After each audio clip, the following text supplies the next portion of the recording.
वेदांत university वाला जो ये दिखाता है कि किस तरह से राज्य सरकार और केंद्र सरकार मिलकर कुछ बड़ी बड़ी कंपनी और पूंजीपतियों के हक में पूरी आम जनता को रौंदने के लिए तैयार है।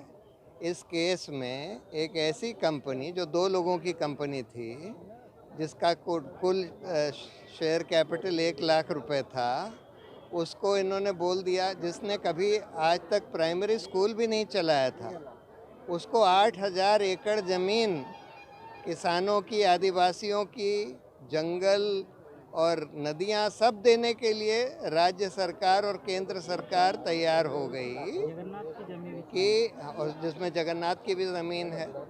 तो ये हम देख रहे हैं कि पूरे राज्य में चल रहा है कि कुछ पूंजीपतियों के लिए ये राज्य सरकार और केंद्र सरकार दोनों मिलकर काम कर रही हैं। जैसे केंद्र सरकार अडानी अंबानी के लिए, यहाँ पर वो वेदांत के लिए और जिंदल के लिए और मित्तल के लिए, इन लोगों के लिए काम कर रहे हैं और आम जनता की इनको कोई परवाह नहीं है। ये बहुत ही दुर्भाग्यपूर्ण स्थिति है। इसके खिलाफ जनता को लड़ना पड़ेगा।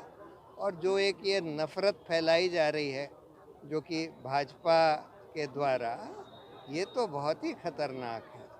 इसके खिलाफ भी लोगों को खड़ा होना पड़ेगा। मुझे खुशी है कि राहुल गांधी ने ये भारत जोड़ो यात्रा निकाली, जिसमें कि एक बहुत अच्छा मैसेज दिया कि इस नफ़रत के बाज़ार में मैं मोहब्बत की दुकान खोल रहा हूँ।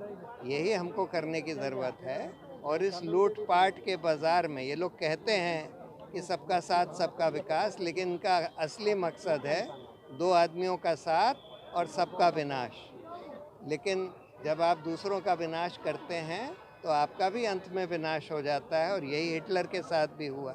इसलिए हम लोगों को, सबको, पूरे देशवासियों को, जो दबी कुचले लोग हैं, जो पीड़ित लोग हैं, जो धर्म के आधार पर प्रताड़ित किए जा रहे हैं, उनके साथ, जिनके साथ अन्याय हो रहा है, उनके साथ खड़ा होना पड़ेगा। और ये फैसला यही दिखाता है कि जब आप खड़े रहते हैं, लड़ते हैं, तो अंत में आपकी जीत होती है।